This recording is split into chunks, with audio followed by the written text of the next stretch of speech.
എല്ലാവർക്കും എൻ്റെ വീഡിയോയിലേക്ക് സ്വാഗതം. ഇന്ന് ഞാനിവിടെ ഹ്യൂമൻ എവല്യൂഷനെ പറ്റിയാണ് പറയാൻ പോകുന്നത്.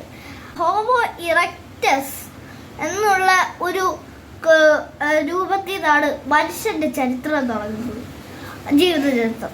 അപ്പോൾ ഈ ഹോമോ ഇറക്ടസിന്റെ രൂപം അവർക്ക് ഏകദേശം കൊരങ്ങന്മാരുടെ രൂപം തന്നെയാണ്, വാനരന്മാര് തന്നെയാണ്. പക്ഷെ അവരെ വ്യത്യസ്തമാക്കുന്ന അവരുടെ കാല് പതുക്കെ നീണ്ടി വന്നു.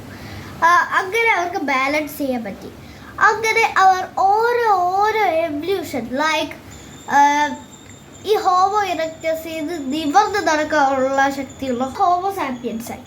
അങ്ങനെ ഈ മനുഷ്യന്മാരെക്കാളും 10 മടങ്ങ് ശക്തിയുള്ള ആനയും സിംഹത്തിലേക്ക് അവർക്ക് കീഴടക്കാനുള്ള ശക്തി കിട്ടി. അതെങ്ങനെ കിട്ടിയെന്നറിയാമോ? അതിൽ അവർ കണ്ടുപിടിച്ച ഓരോരോ കണ്ടുപിടുത്തമാണ് അവരുടെ പരിണാമത്തിനും കാരണം. ആ 3 സംഭവം എന്താണെന്ന് അറിയണ്ടേ? അതാണ് തീ.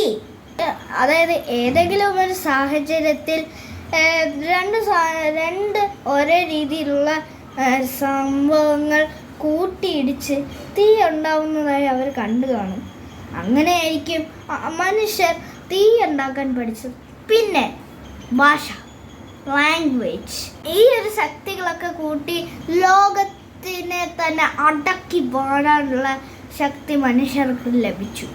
ലോകത്തിലെ വലിയ ജീവികളെ പോലും തകർത്ത് ഭിന്നമാക്കാനുള്ള ശക്തി മനുഷ്യർക്ക് ലഭിച്ചു. അതായത് ബുദ്ധി, തീ, ലോകാനുഗ്രഹ കണ്ടുപിടുത്തം, ഇതുപോലത്തെ ഒരുപാട് ശക്തികൾ ടെക്നോളജികളും വെച്ച്. ടെക്നോളജിയിൽ ചന്ദ്രയാൻ 3 റോക്കറ്റ്, പിന്നെ മിസൈൽ ഗൺസ്, അങ്ങനത്തെ ഒരുപാട് വെപ്പൺസ്. മനുഷ്യന്റെ ബുദ്ധി വികസിക്കുന്നതോടൊപ്പം തന്നെ അവരുടെ ശക്തിയും വികസിച്ചു. എങ്ങനെയുണ്ട് ഗൈസ് എൻ്റെ വീഡിയോ? നിങ്ങൾക്ക് നിങ്ങളുടെ അച്ഛനെയാണ് ഇഷ്ടമെങ്കിൽ ലൈക്ക് ചെയ്യും. നിങ്ങൾക്ക് നിങ്ങളുടെ അമ്മയാണ് ഇഷ്ടമെങ്കിൽ സബ്സ്ക്രൈബ് ചെയ്യും.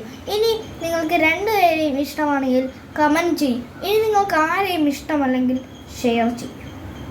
അപ്പോൾ നന്ദി, ബൈ.